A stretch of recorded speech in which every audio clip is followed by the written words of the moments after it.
En la charla anterior hemos terminado en un punto importante. Bueno, dada la ambigüedad, la inestabilidad de la cultura griega, lo que de una manera un poco exagerada podríamos llamar su fracaso histórico, que es también su virtualidad, su capacidad de creación, nacida de la incapacidad para generar una ortodoxia, una civilización o una cultura estabilizada por un libro sagrado.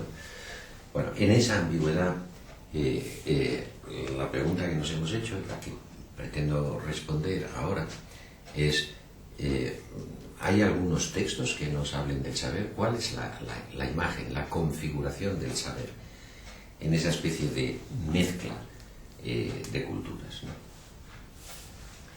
Pues hay muchos documentos que nos responden a esta pregunta, pero primero tenemos que preguntarnos cuáles son, ¿no?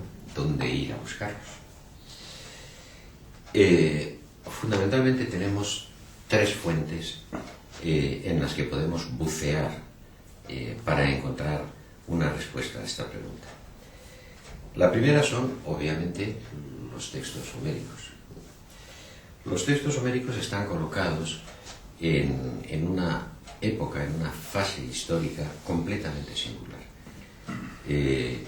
Son de la mitad del siglo VIII, más o menos, antes de Cristo. Surgen como una isla, como un promontorio en el mar, y desaparecen después. No tienen precedentes, no tienen subsiguientes.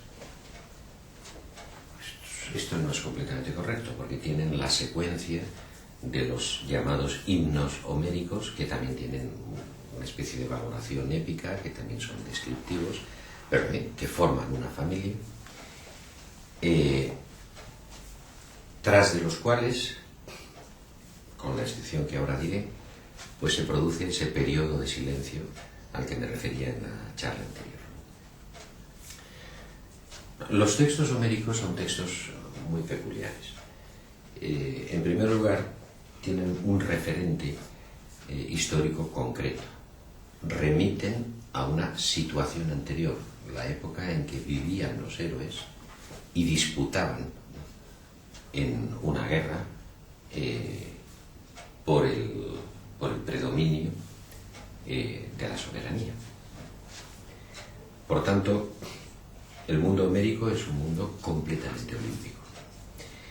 Dionisos es citado una vez, y es citado como bromios, como generador de altercados, pero es una cita puntual que nos permite comprender que no es ajeno al mundo de la Ilíada y la Odisea, pero que no ocupa ningún protagonismo, ¿no? Dicho de otra manera, el mundo homérico es el mundo de los triunfadores, de la religión olímpica, de los pueblos aqueos que han conformado esa primera aculturización de la cuenca mediterránea en la península heládica.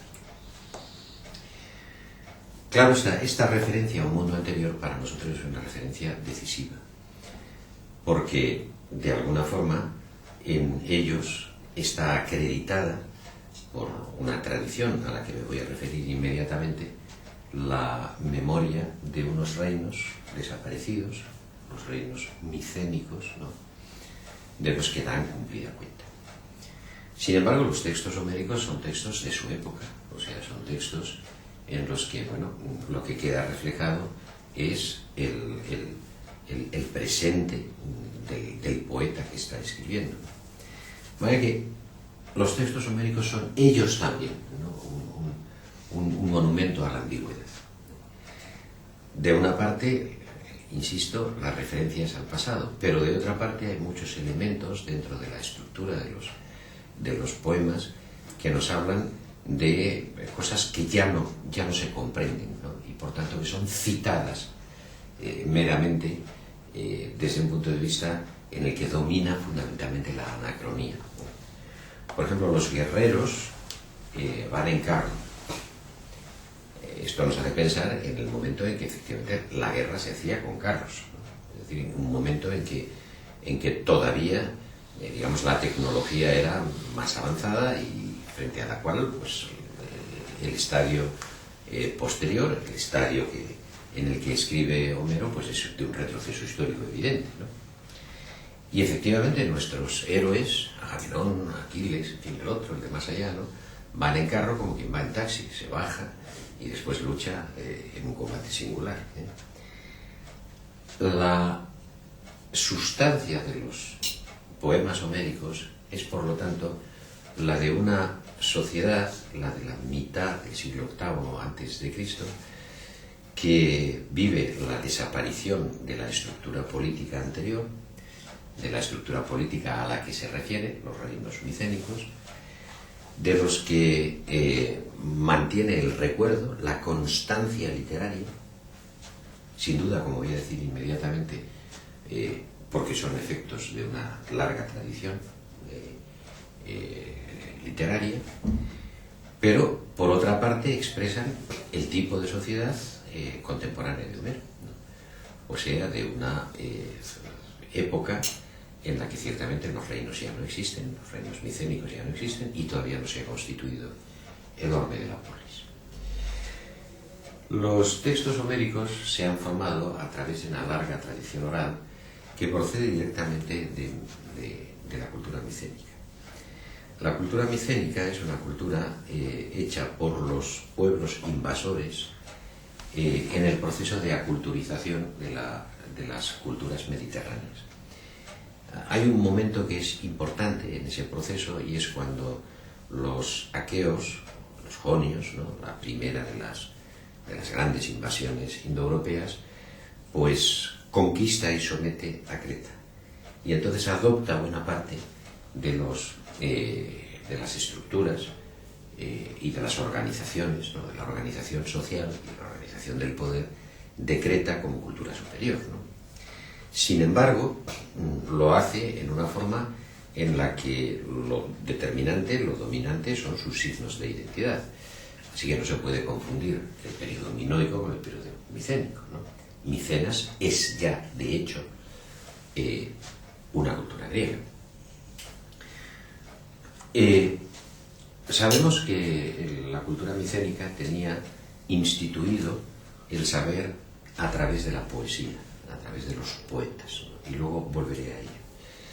Por lo tanto, los poemas homéricos son el fruto de una larga tradición en la que los textos micénicos se han perdido, pero han sido conservados por vía oral mediante mecanismos o fórmulas mnemotécnicas, es decir, que permiten el recuerdo, la memorización de versos que se convierten en parte integrante de los banquetes o de las festividades, ¿no?, de las pequeñas cortes surgidas tras el colapso de Micenas.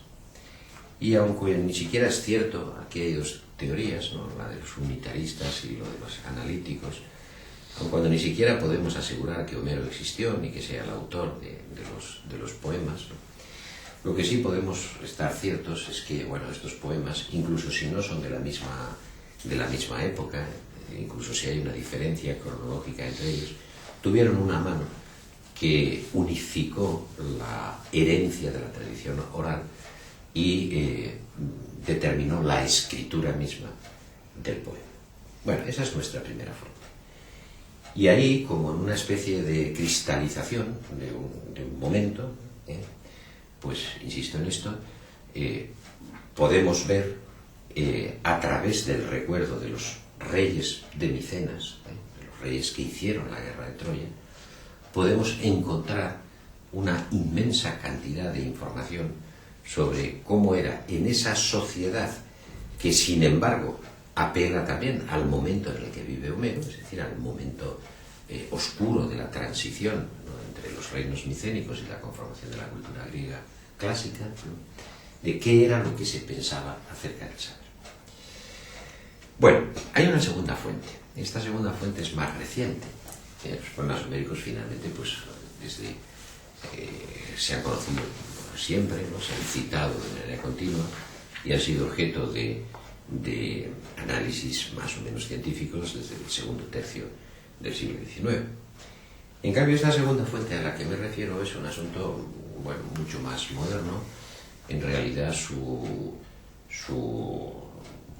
participación en nuestro acervo cultural pues es ya de los principios del siglo XX y tiene que ver con un descubrimiento que hizo Černis buscando en las ruinas de Creta. Es el descubrimiento de las tablillas que están escritas en un idioma distinto del idioma propiamente cretense. La cosa se puede contar de la siguiente manera. En el momento en que Creta se hunde, primero, y segundo, en el momento en que a su vez Micenas se hunde, por las razones que luego diré, por razones históricas que luego contaré, ¿no? La destrucción de los palacios, pues a través de incendios fundamentalmente, hace que la administración de los palacios, que generalmente se lleva a cabo por tablillas de barro blando, en donde se hacen anotaciones puramente administrativas del estado de cosas, ¿no?, que pasa en esos mismos palacios, y ya digo, tanto en el primer momento, sería en los palacios cretenses, como en el segundo momento, los palacios micénicos, y hay que tener en cuenta que palacios micénicos también hay en Creta, ¿no? Por el fuego el barro se convierte en ladrillo, y entonces nosotros en las excavaciones arqueológicas hayamos encontrado bibliotecas enteras. Se llaman bibliotecas fundamentalmente al hecho de que son registros administrativos. Bueno, la historia es la siguiente, que así como hay bibliotecas que tienen que ver con substratos arqueológicos de la época minoica que no hemos podido descifrar, en cambio hay otros que corresponden a la época micénica, en que después de muchos y divertidos, pero no podemos entrar en ello, pues casi desciframientos de enigmas, se descubrió que era griego. Es verdad que era un griego, esto es lo que se llama el lineal B. Era griego, un griego escrito en forma bisilábica, es decir, en forma silábica, ¿no? Es decir, que cada registro fónico y por tanto cada letra del abecedario pues representaba una consonante y una vocal, ¿no? Pero puestas todas juntas y después de un largo proceso de interpretación, hemos descubierto que se trataba ciertamente de textos griegos. Entonces esto nos da un conocimiento cuya adecuación es problemática, como ahora mismo voy a decir, de una época, sin embargo, mucho más antigua que la de los poemas homéricos, ¿eh? Es decir, de una época que se cifra exactamente en torno al año 2000 y a los finales del 1000, en ese periodo en el que tienen lugar los acontecimientos de la destrucción de los reinos micénicos y de la aparición de los siglos oscuros. El material que tenemos en lineal B es un material que ha resultado en buena parte decepcionante. Sin duda hubo un material literario, pero este se escribía en materiales nobles, es decir, en piel de toro, y por tanto cuando se incendia el palacio se incendia con él los códices correspondientes, ¿no? Por lo tanto, lo que nosotros conservamos son registros administrativos, y esos registros administrativos, una vez que ya tenemos pues editados y traducidos casi el 90% de todas las llamadas bibliotecas que desde el punto de vista de la arqueología han sido descubiertas, ¿no?, o han sido excavadas, pues lo que encontramos allí son anotaciones sobre la economía del palacio, sobre los ritos religiosos, ¿no?, sobre las entradas y salidas del vino, del grano, etcétera, etcétera. Desde este punto de vista, pues el lineal B nos ha deparado una fuerte decepción, porque no hay ningún documento que sea lo suficientemente expresivo en las tablillas de barro cocido como para poder decir algo semejante o comparable a la de los poemas, tal que nos permita plantear en ese nivel la pregunta por la sabiduría. Pero desde otro punto de vista, nada decepcionante en esta segunda ocasión, pues nos han procurado información muy importante sobre el tipo de organización que regía en los palacios micénicos, ¿no? Sobre la clase de religión que cultivaban, los ritos, y sobre todo sobre los grandes cargos que organizaban esas mismas cortes, ¿no? Gracias a eso, pues sabemos, en la misma tradición homérica, ¿no?, que el Wanax, el Anax homérico, pues era el soberano. Sabemos que el Basileus, ¿no?, era el jefe del ejército, pero que también tenía a su cargo las funciones religiosas. Conocemos un montón una enorme cantidad de cargos que nos permiten más o menos saber cómo era, digamos, la distribución del poder y la organización de la sociedad en los reinos micénicos. Y gracias a eso hemos podido identificar cuál era la función de ciertos funcionarios, como por ejemplo el Aeda, el Aedo, ¿no?,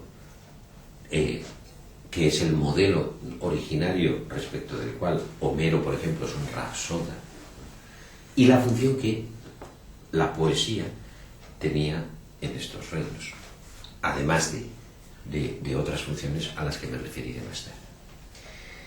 En cuanto a nuestra tercera fuente, pues es, digamos, la de aquellos textos que ya tienen que ver con el surgimiento de la propia filosofía, o sea, los textos que están al lado de aquellos que han sido identificados como filosóficos y que, como he dicho antes, su grado de distinción respecto de los textos filosóficos mismos es problemático.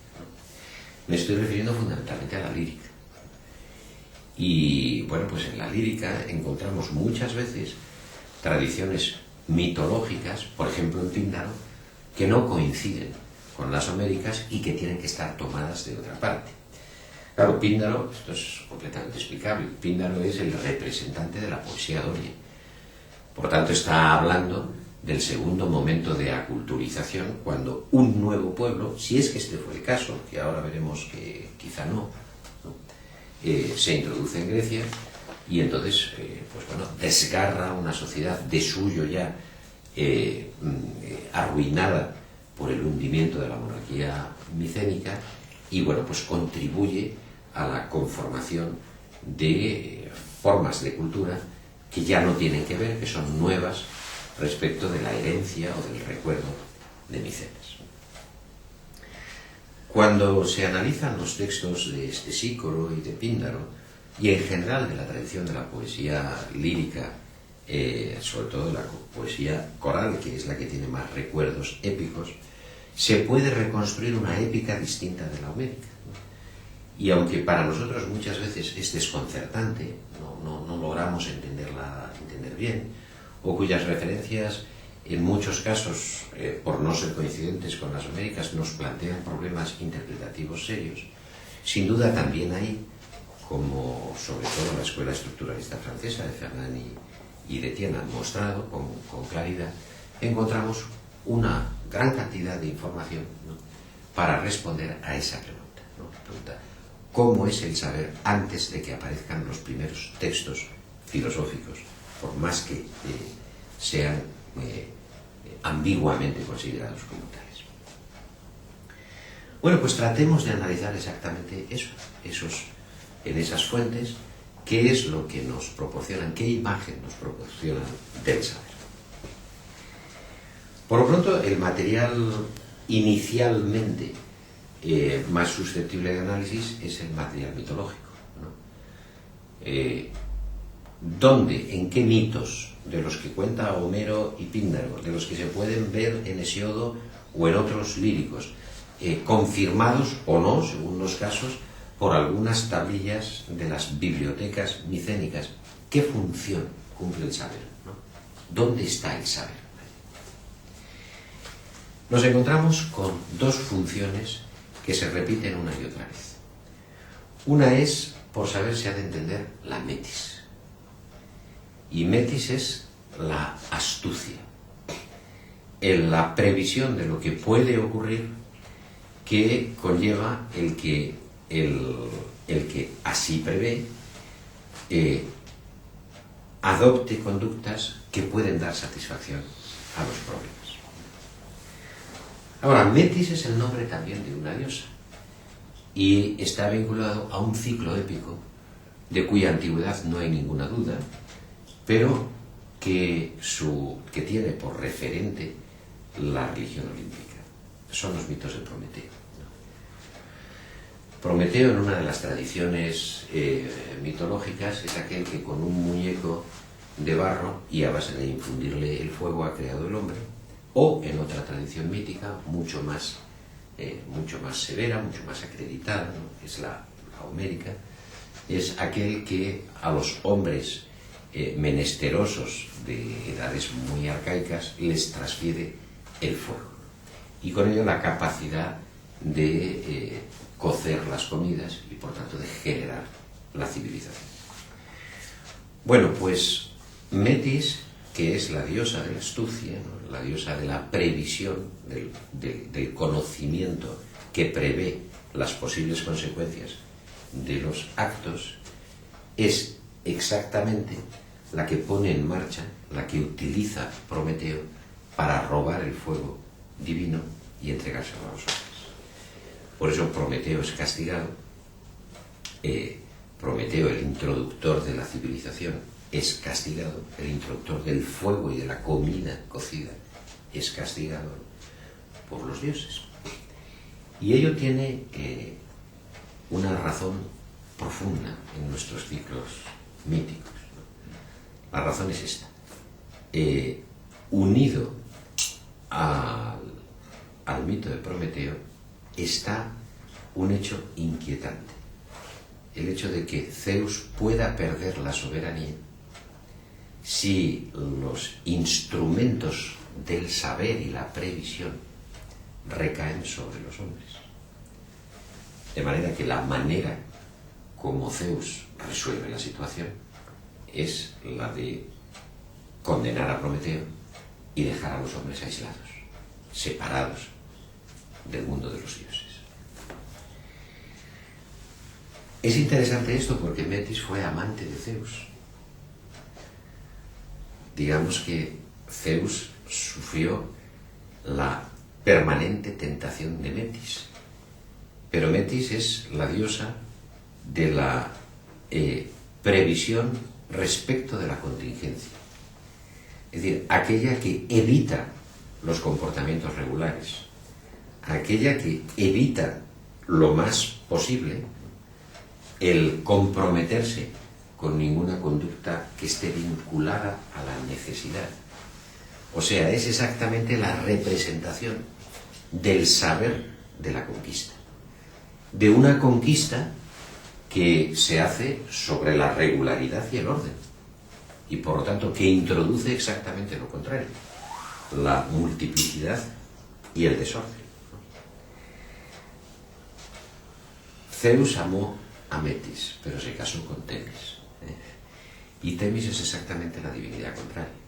Es la divinidad de los procesos regulares, la divinidad de la necesidad, del arranque, la divinidad de lo previsible en los ámbitos de la legalidad. Por lo tanto, en buena parte, en buena medida, se puede inducir de los mitos que tienen que ver con Prometeo el hecho de que el saber que se ha producido a los hombres, o que se ha entregado a los hombres, ¿no?, es ese saber, en cierto modo ambiguo, que frente a las necesidades regulares, ¿no?, de una diosa como Temis, donde todo es previsible, actúa en cada caso, actúa en cada momento para subvenir necesidades, para reparar urgencias, ¿no?, para hacer que las cosas imprevisibles se conviertan en previstas. Y su gran ejemplo es el saber de Odiseo. Cuando Odiseo, fértil en ingenios, se encuentra a la espera del combate, es el único que no se mueve solamente por razones de gloria, sino por razones de previsión.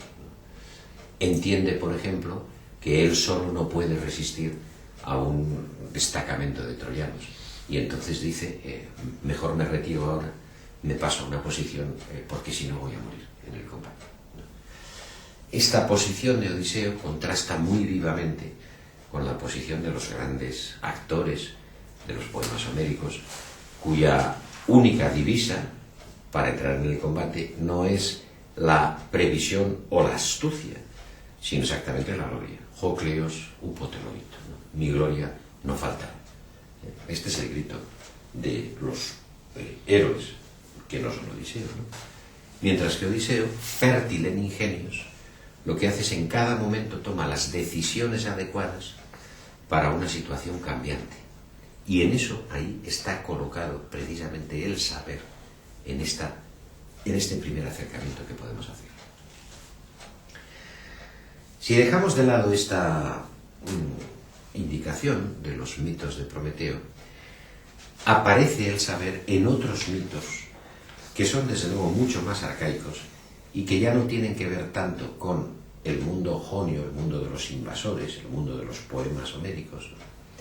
Sino que tienen más que ver con el momento de la conjunción, del encuentro entre la cultura jonia y la cultura anterior, la cultura prehelénica. Y ahí tenemos hasta 3 familias de mitos en las que el saber ocupa un lugar destacado. El primero y el más importante, el ciclo sin duda que más información nos da, es el ciclo de Ariadna. Sobre todo porque en su propia expresión es este un ciclo en el que lo fundamental, el escenario básico que se presenta es el del encuentro entre culturas. Os recuerdo rapidísimamente cómo son sus grandes datos. Atenas, que es gobernada por el rey Egeo, cuyo hijo, Teseo, pertenece a la segunda generación de los héroes, ¿no? Tiene que pagar tributo anual de 10 mancebos y 10 doncellas a Creta, al Minos cretense, al rey de Creta, para que estos sean entregados al toro, al Minotauro, ¿no? Al dios o al rey toro, ¿no? El cual vive encerrado en un laberinto, laberinthos, ¿no?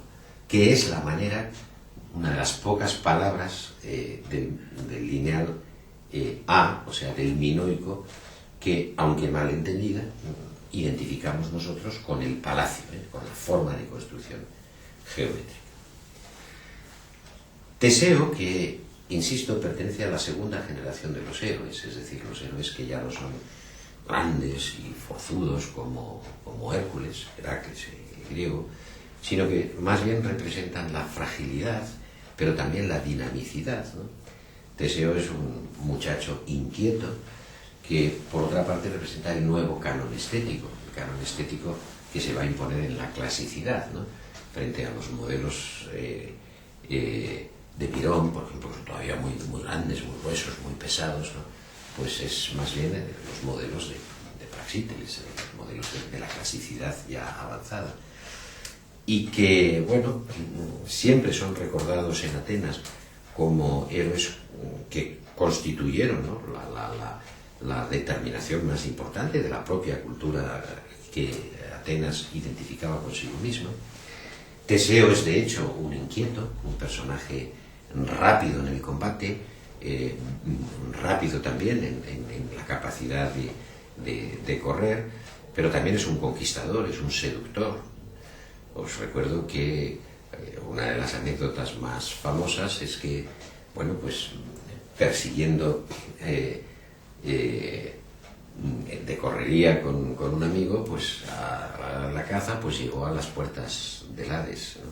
Antes, en la charla anterior, no me acordaba, es Plutón, el dios de los infiernos. Y allí pues vio a Perséfone y, quedando admirado por ella, pues se introdujo en las puertas del Hades, ¿no? En las puertas del Hades hay un banco que el que se sienta queda pegado a él. Y era una técnica de Plutón para poder agarrar a sus víctimas y llevarlas al interior del infierno. Cuando Teseo ve que vienen a por él, pues bueno, hizo tales esfuerzos que dejó que se desgarró los glúteos, y por eso los atenienses son de glúteos estrechos, ¿no? o de glúteos planos. Bueno, este es el tipo de personaje que propone a su padre, Egeo, el acabar con el vasallaje cretense, pidiéndole que sea él uno de los mancebos que va a ir allí, con la firme resolución de matar a Minotauro y acabar, y ha dicho, con el vasallaje. Egeo, después de pensarlo mucho, lo acepta y le propone además si las naves que vuelvan vienen con las velas blancas, significará que el designio, el propósito de Teseo, de su hijo y heredero, pues ha tenido éxito. Si vienen con las velas negras, pues significará que Teseo ha muerto y que se ha quedado en Creta, ¿no? Y que ha sido sacrificado al Minotauro, y bueno, pues pactan esta convención. Cuando Teseo llega a Creta, hace lo que un personaje como el que acabo de describir, seductor, rápido, ágil, ¿no? Joven, con vitalidad, con esa vitalidad que los atenienses siempre se atribuirán a sí mismos, ¿no? Hace, digo, lo que se podría esperar de él, y es que seduce en efecto a la señora del laberinto. La señora del laberinto es Ariadna, Hari-Azni, ¿no? La más sagrada, la sagrada entre las sagradas. Desconocemos enteramente cómo son los perfiles más bajos, los estratos más hondos del mito de Ariadna, porque Ariadna es un nombre griego, ¿no? En principio parece que es la señora del laberinto, pero no sabemos si eso le da atribuciones soberanas sobre el laberinto, lo que parece contradictorio con el hecho de que el laberinto esté bajo la soberanía de Minos, ¿no? Ahora, ¿quién vive en el laberinto y quién ha hecho el laberinto? Este es un perfil muy importante de este ciclo de mitos. El laberinto lo ha hecho Dédalos. Y Dédalos es un personaje que representa, es también de la generación de héroes, ¿no? Divinizados, que representa el hacer industrioso, la capacidad de producir bienes y concretamente casas, concretamente construcciones. Estas construcciones se definen por su valor geométrico, es decir, por la capacidad de generar planos, muros que están debidamente ordenados y debidamente construidos, es decir, que no son derribados por el viento o que tienen, digamos, firmeza frente al fuego, firmeza también frente a los movimientos telúricos. Por otra parte, estas construcciones están diseñadas de tal manera que, y de aquí el término laberinto, por lo menos el término que ha quedado acreditado en la tradición griega, que también es la nuestra, que no podemos estar seguros al 100% que sea el mismo que en Creta, pero que aparece así en el contenido mismo del mito, como construcción cuya regularidad es enigmática, cuya regularidad hace que sus entradas y salidas produzcan una dificultad, de modo que el que entre en el palacio donde habita Minos, donde habita el toro, Minotauro, ¿no? Pues luego no pueda salir. Esto por lo que se refiere a la construcción. En cuanto al toro, su genealogía también es compleja.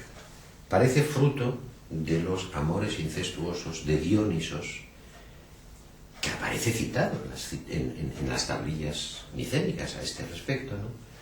De los amores incestuosos de Dionisos, que es el alma de la comunidad, con la esposa del rey, con Pasífae, ¿no? Como Dionisos adoptó la forma de un toro para sorprender a Pasífae y poder violarla, ¿no? Pues el hijo engendrado, que por ello mismo es hijo de Dionisos, tiene la forma de un toro raro, porque es un toro carnívoro, ¿no? Es un toro que devora a los jóvenes y jóvenes, por decirlo con nuestra ministra, ¿verdad? Que son llevados en sacrificio al laberinto. Las representaciones de los palacios de Cnosos nos hacen pensar que hubo una cultura de tauromaquia avanzada en Creta, y que estos que eran llevados al sacrificio con Minotauro pues primero danzaban delante de él.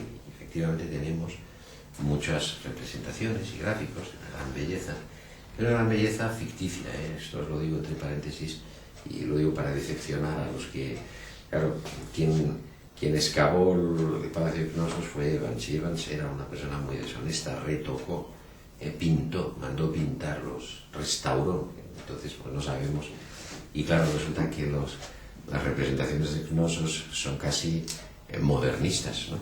Es decir, que tienen una estética completamente semejante a la estética parisina de 1910, aproximadamente. O sea, no podemos estar seguros que eso sean representaciones reales de lo que Evans encontró.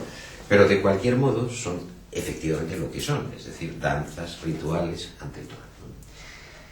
Bueno, pues por lo que a nosotros nos importa, el toro representa, ciertamente, fruto de esos amores incestuosos, representa la fuerza primordial y terrible de la naturaleza.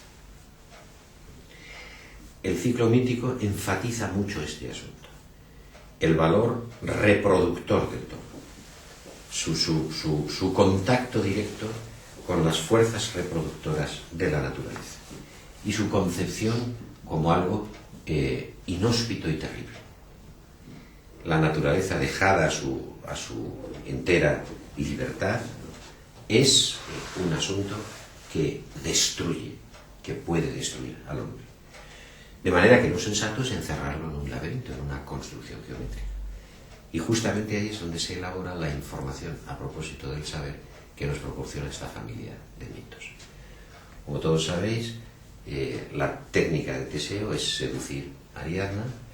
Ariadna le indica cómo puede salir del laberinto mediante un hilo si logra matar a Minotauro. Teseo es lo que hace, cansa a Minotauro mediante danzas continuas, ¿no? Y cuando está ya muy cansado el toro, pues entonces aprovecha para acabar con él. Después sale siguiendo las trazas del hilo que Ariadna le ha prestado, secuestra a Ariadna y se la lleva fuera de Creta. A partir de aquí el mito tiene dos variantes, una variante benéfica y una variante trágica. En un momento dado, lo cierto es que Teseo, como buen seductor, abandona a su seducida y la deja en la isla de Naxos.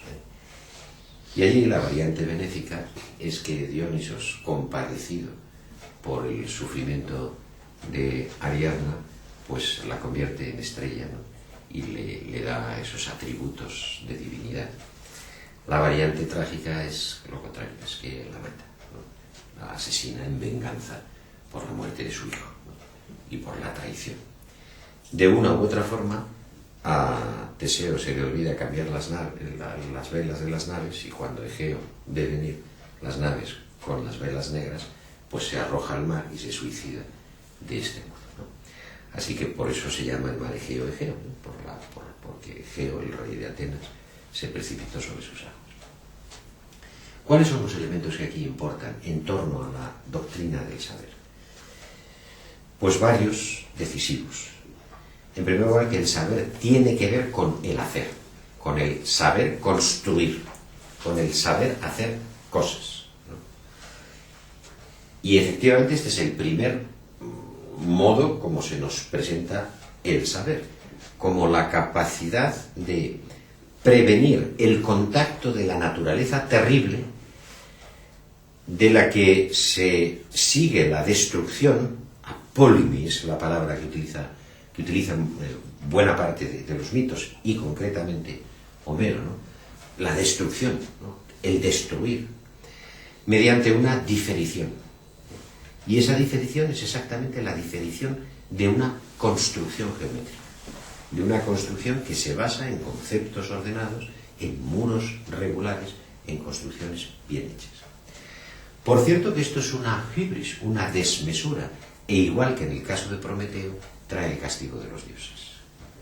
Dédalo inventa unas alas de cera para poder huir cuando las cosas están mal dadas, pero se eleva demasiado y funde la cera el sol, de manera que se precipita sobre la tierra y muere.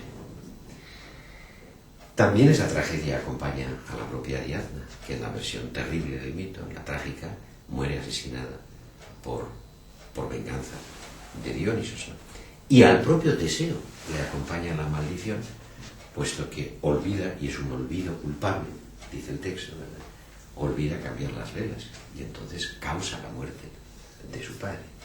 Pero en cualquier caso, lo que interesa es esta doble imagen de la naturaleza terrible y su interceptación por medio de una construcción geométrica, bajo el respecto de que saber es prever y prever es dominar. Es esta idea de dominación de las fuerzas naturales, ¿no? De dominio sobre la naturaleza, lo que establece el saber.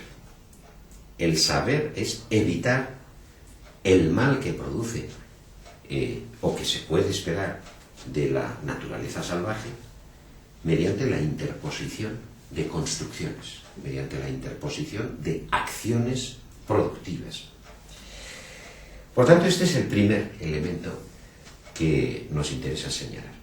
Bueno, pues en este elemento hay todavía un hecho más característico. A este saber productivo, a este saber de la producción, se le asigna un nombre raro, un nombre que en principio parece inadecuado para la acción correspondiente, porque es el nombre de logos, o del verbo legein. Legein es tramar.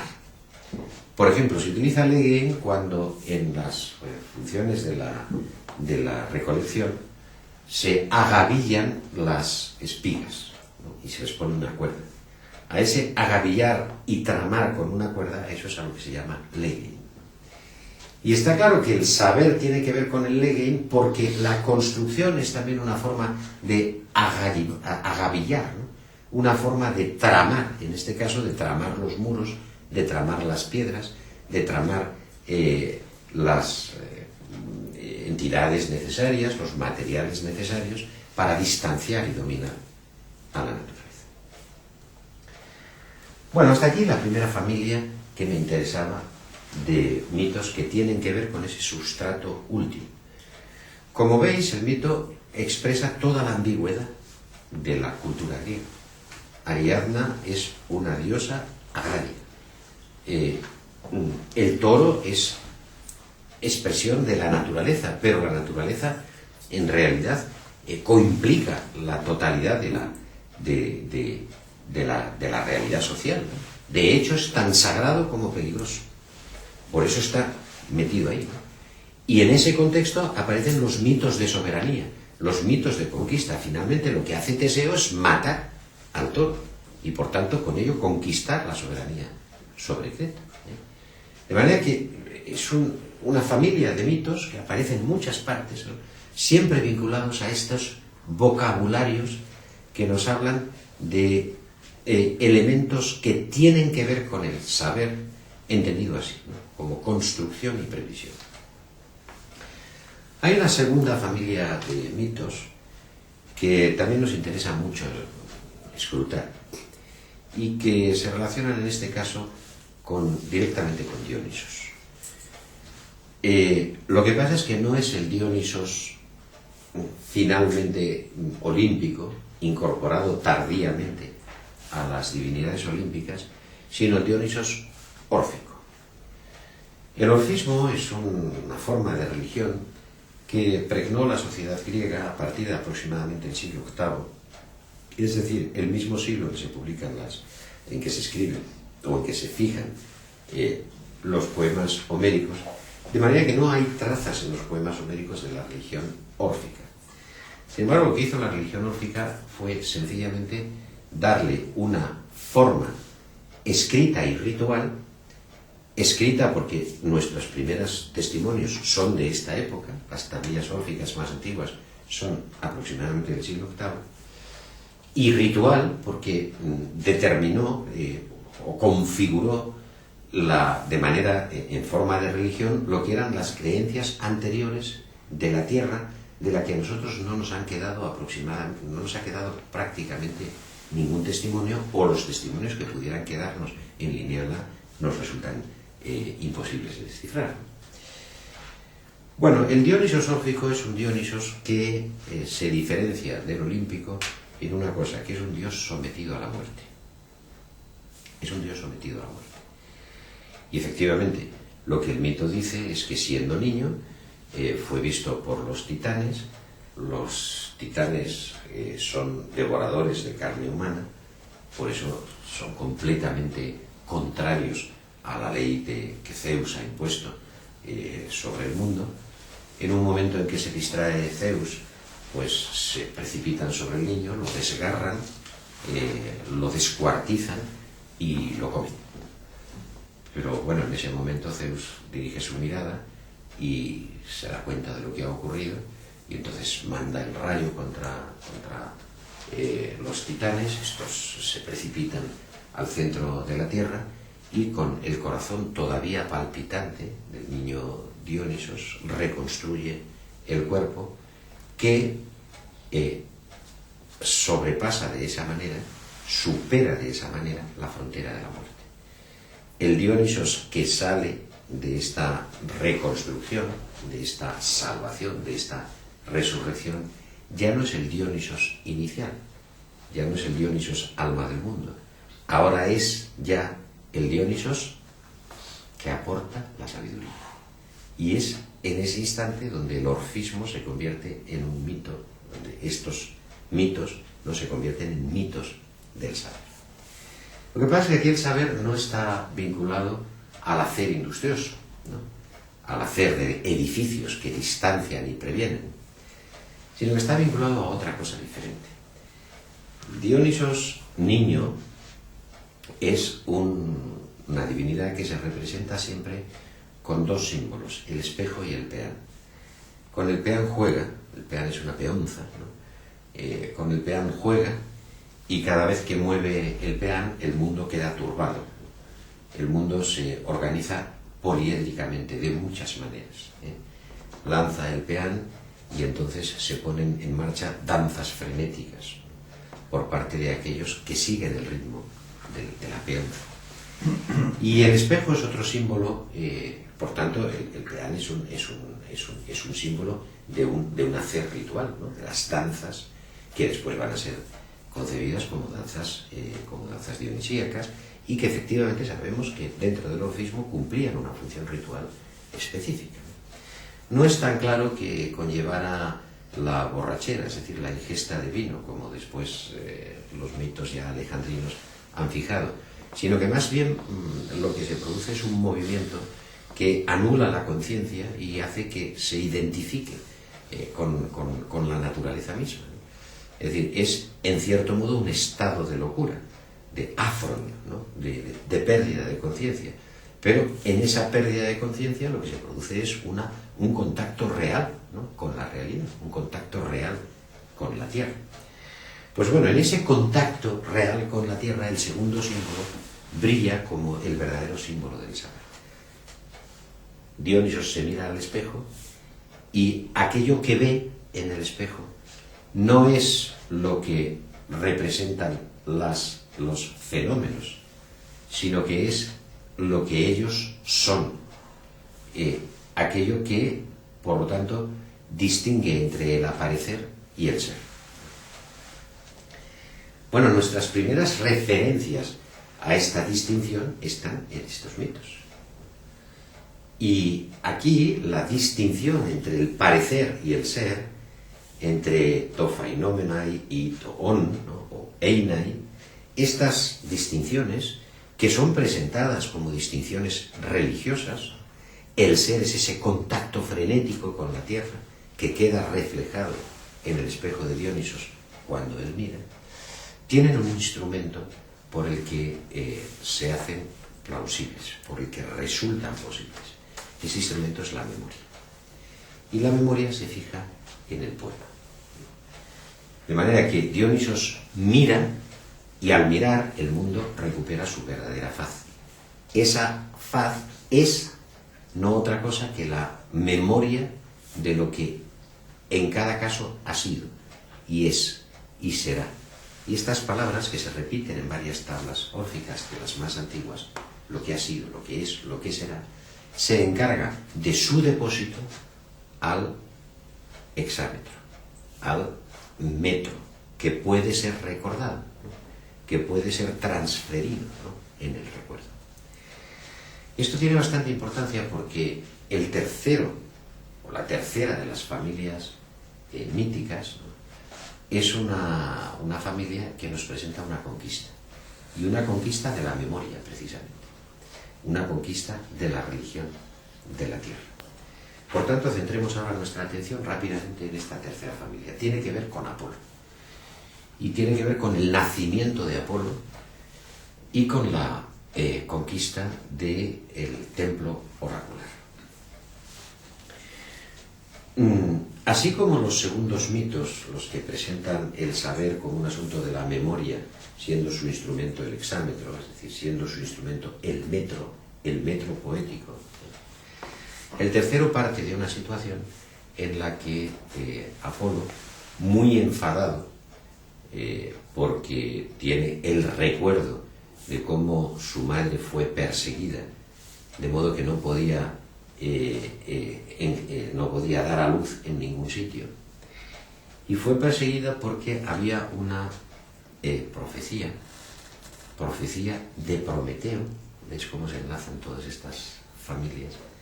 Según la cual el hijo de Leteo, la madre de Apolo, conquistaría el poder, mito de soberanía ahora.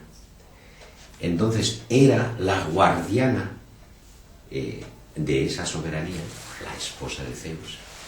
Hera no es más que Temis, la antagonista de Betis, la diosa de la regularidad, la diosa del orden, la diosa que garantiza que la soberanía sobre la tierra va a ser permanente y conforme a leyes. Decreta la persecución de Leto. Leto, en griego, equivale al elemento de la oscuridad. Lethein es oscurecer, ¿no? Y efectivamente, esa es la conducta de Leto. Leto es perseguida por la serpiente Pitón, que es la que manda a Hera, para que no le deje engendrar a aquel de quien la profecía dice que podrá arrebatar la soberanía a Zeus. De modo que al final Leto puede dar a luz a Apolo porque se mete en un mijos, en un escondrijo, en una caverna, ¿no? Donde no la ve la serpiente. Esta familia de mitos nos presenta al Apolo ya nacido y en su plenitud y esplendor. Y Apolo es un dios raro en el contexto olímpico. Este sí que es un dios que ha sido incorporado de fuera. Es hiperbóreo, viene del norte. No es un dios de la generación olímpica. Es un dios que se ha incorporado más tarde al panteón. Y es un dios frente al que Zeus experimenta una rara reacción. Por más atrocidades que cometa Apolo, Zeus siempre lo castiga con muy poco, ¿no? Cuando, por ejemplo, mata a las vacas del sol, pues Zeus, le dice, bueno, chico, qué mal te portas, etcétera, pero le manda un castigo pequeño: servir durante un año en la corte de un héroe, ¿no? Por cierto que esta es una de las imágenes más terribles dentro de la teología griega, porque Apolo concibe inmediatamente un amor sexual por ese héroe con quien se acuesta bajo la función de mujer. Parece que es uno de los momentos más graves de la distorsión entre lo humano y lo divino. Y sin embargo, pues Zeus permanece siempre ante Apolo, Alceste se llama el héroe, permanece siempre en una indefinición, en una especie de reacción tímida, como si tuviera miedo ante Apolo. Bueno, Apolo actúa en los mitos que ahora me interesa reflejar, bajo la impronta de la venganza por la persecución de su madre. Y efectivamente persigue a Pitón y le da alcance allí donde Pitón guarda, la serpiente, un santuario oracular de la religión de la tierra. Un santuario, por lo tanto, de la religión de la cuenca mediterránea. Un santuario profético en el sentido del cultivo de la memoria. Ese santuario tiene dos diosas, una diosa reconocida y una diosa anónima. La diosa anónima, la diosa sin nombre, sin duda, aparte de que en algunos textos se pone en relación con la propia Ariadna, es en cualquier caso una diosa que no pertenece al panteón olímpico y por tanto que solo se puede interpretar desde el punto de vista de una diosa arcaica, de una diosa del sustrato anterior. Por otra parte, Diodoro Sículo nos lo dice claramente, ¿no? La diosa anónima del oráculo de Delfos es una diosa del escondrijo, de la caverna, o sea que es una diosa cretense. Bueno, pues allí mata a la serpiente y toma posesión del templo oracular. Y en ese templo oracular se establece una conexión de todos los hilos que hemos venido describiendo hasta ahora. Efectivamente, lo que ahí pasa es que a través de una pitonisa que, metida en el escondrijo sobre el que está construido el gran edificio, ¿no?, dice palabras sin sentido, palabras sin risa ni alegría, dirá Heráclito de estas palabras. Estas palabras tienen realización siempre y cuando tienen realización exactamente igual que el quehacer industrioso. Tienen realización, es decir, operan obras, hacen productos, porque expresan exactamente la memoria de lo que ha sido, es y será. Es decir, que todos los hilos quedan aquí establecidos. Y de hecho Apolo produce la conexión con el mito de Prometeo, entregando a Fenómoe, una ninfa, aquello donde se elabora todo el saber, que es el hexámetro. Entregando el hexámetro a Fenómoe, lleva a realización lo que Prometeo dejó inconcluso. Y por tanto, ejecuta la transferencia de la divinidad de los dioses, de Zeus, a los hombres. En el saber poético está toda la sabiduría. Y ese saber poético es siempre un saber de previsión, de diferición, de distancia, de previsión fundamentalmente en el sentido de poder establecer las conductas que eviten las consecuencias de la ruina o del mal que nos produce la naturaleza, que nos produce el ambiente en el que el hombre vive. Por tanto, es una construcción que al mismo tiempo que produce el saber, produce la cultura, produce la civilización, ¿no? Produce esa especie de sobrenaturaleza, de naturaleza segunda, en la que los hombres podemos vivir sin daño, sin peligro. Y esa naturaleza segunda es no otra que la naturaleza de la cultura, expresada por el fuego de Prometeo, pero sobre todo expresada por la última de las transferencias posibles, la del verso, la del hexámetro.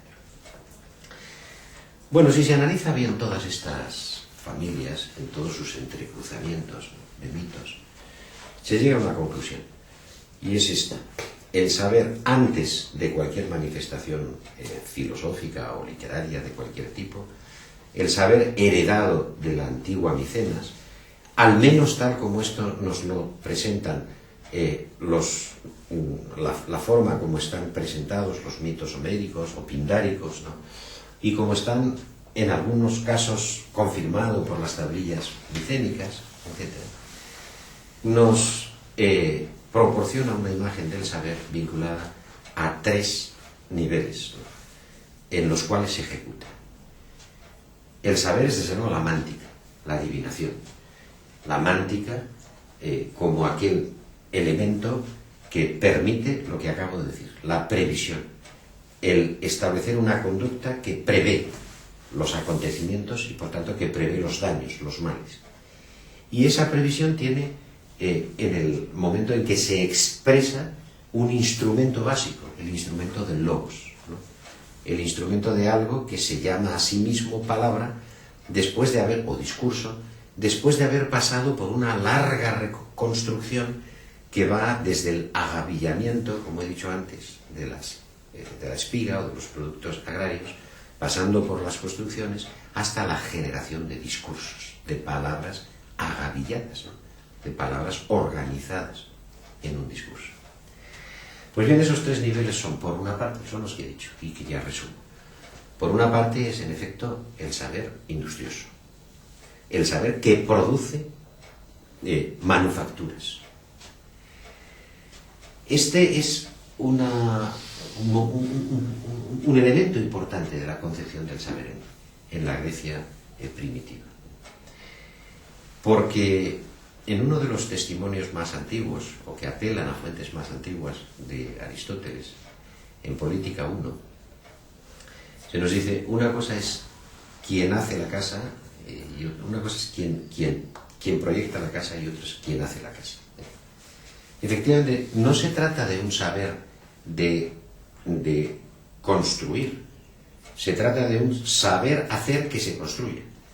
Es decir, se trata de un saber como planificación o como proyección.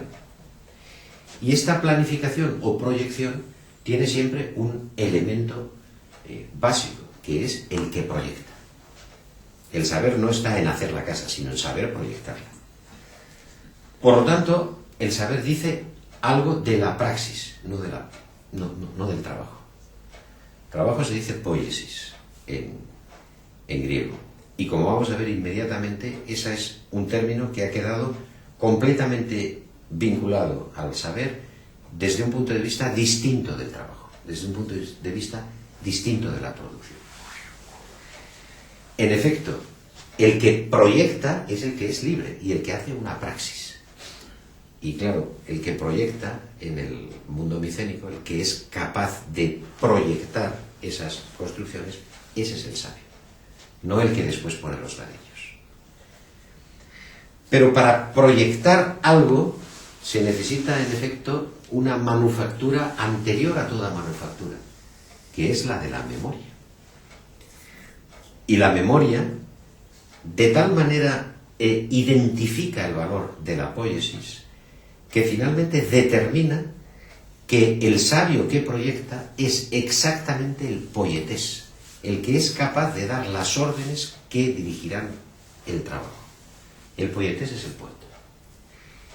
Y el poeta se relaciona con el saber en el sentido exactamente que podía esperarse, o sea, en el sentido de la mántica.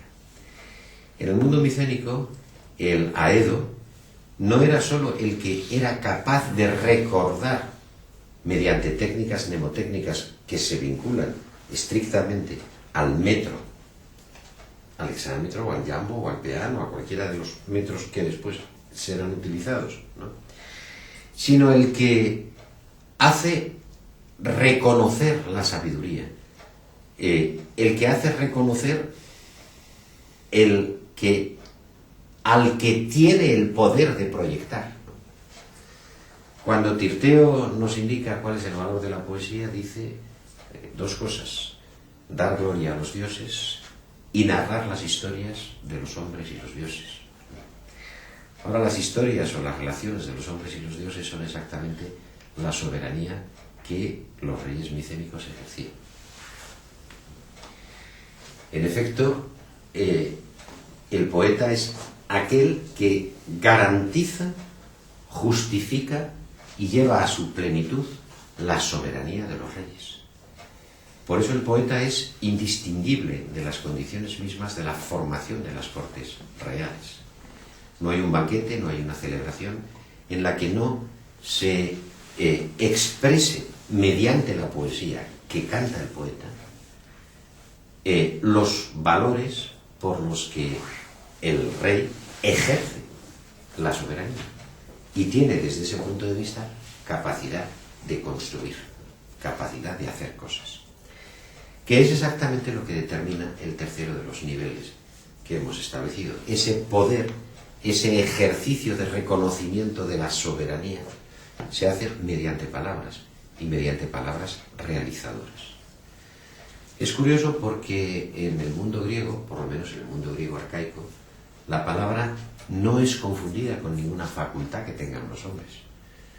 Los hombres se comunican, pero al comunicarse, personajes como Parménides nos dicen que no son más que como seres de dos cabezas que graznan sin sentido, que graznan sin realización. Dice Tirteo, en una imagen todavía más fuerte que la parmenídea de los dicranoí, de los de doble cabeza. La palabra, en sentido propio, o sea, en el sentido que acopia el logos, es y solo es un atributo de la soberanía, que puede ser declarado, y solo así, por el poeta, ¿no? Pero que en realidad remite a aquel que tiene la acción, la capacidad ejecutoria. Y esa capacidad ejecutoria solo la tienen en las zonas más arcaicas de nuestras fuentes, solo la tienen los dioses y no todos. La tiene Zeus, la tiene por excepción Apolo, la tiene Hermes, pero no porque sea suya, sino porque se la transmite Zeus para que dé las órdenes, es decir, para que atraviese el mundo diciendo la palabra. Y entre los humanos, hasta tal punto de que esto lo convierte en semidivino, la tiene la señora de la mántica. Es decir, la palabra realizadora de los dioses se ejecuta en la tierra a través del saber de previsión, del saber constructor, que es un saber de logos, es un saber de juntar lo que está disjunto, ¿no? De organizar lo que está separado, de tramar lo que es desordenado, hasta producir un orden regular. Bueno, pues esa mántica, es Circe quien es la soberana de la mántica, esa mántica es lo que nuestras fuentes antiguas atribuyen a los reyes. A los reyes. Solo los reyes tienen palabra realizadora. Mueven el bastón, el femistés, y entonces aquello que dicen ya no es el hablar de los hombres. Aquello que dicen es el hablar que se realiza. ¿Por qué? Pues porque prevé los acontecimientos, pone el remedio adecuado y con eso garantiza la producción, garantiza el orden social, garantiza. Y esto es el saber. Esa atribución de la soberanía que por medio de su codificación discursiva en la poesía, que finalmente no hace otra cosa que guardar la memoria de lo que ha sido, lo que es y lo que será, por tanto es un orden estático, es un orden sin posible dinamicidad, cualquier dinamicidad pone en peligro el orden, logra, mediante construcciones tecnológicas, mediante intervenciones sobre la naturaleza, crear una estructura social en la que los hombres pueden vivir con seguridad, pueden vivir con justicia, con leyes, etc. Por eso la palabra que va a designar el discurso es terriblemente ambigua. De una parte expresa eso, el efecto discursivo, pero por otra parte este es un discurso que es completamente normativo. No dice cómo pasan las cosas, sino cómo las cosas son. Y esto implica que traduce lo que en todo caso debe ser, aquello sin lo cual el orden queda perturbado y se convierte en desorden. El desorden se dice estasis, y eso se llama revolución, se llama desordenamiento, ¿no? del orden establecido. Bueno, lo que los poemas homéricos, pero sobre todo Píndaro, que al representar a la sociedad doria está siglo y medio después fijando un orden arcaico que ya no va a ser modificado, ¿no? Lo que nos presentan todos estos materiales es una concepción del saber que en primer lugar es función de la soberanía, saben los reyes, que en segundo lugar tiene capacidad prescriptiva, los reyes hablan y entonces proponen, dan leyes, dictan leyes, en las que lo que queda como su contenido es finalmente esa memoria de lo que ha sido, es y será, o sea, esa realidad que no puede ser confundida con los fenómenos especulares de lo que aparentemente pasa, y que, nueva torsión en el lenguaje, desoculta por ello mismo lo que antes de aplicarse está oculto. Lo que Apolo hace cuando entrega a Felómoe el hexámetro es reparar la memoria de su madre, y su madre es Lete, es aquella que tuvo que ocultarse. Por lo tanto, el saber es exactamente la operación contraria, la operación en la que Lete se puede exhibir, en la que lo oculto se desoculta. El mundo micénico desapareció por causas que no nos son enteramente conocidas.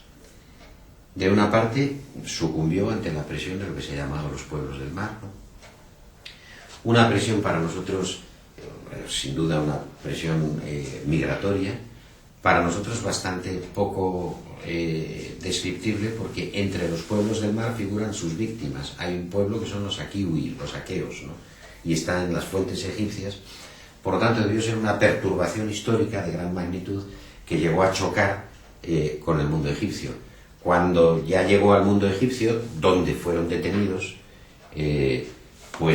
ya estaban los mismos que habían sido destruidos, es decir, los aqueos ya formaban parte de esas presiones migratorias en forma de piratería o en forma de turbas, etc.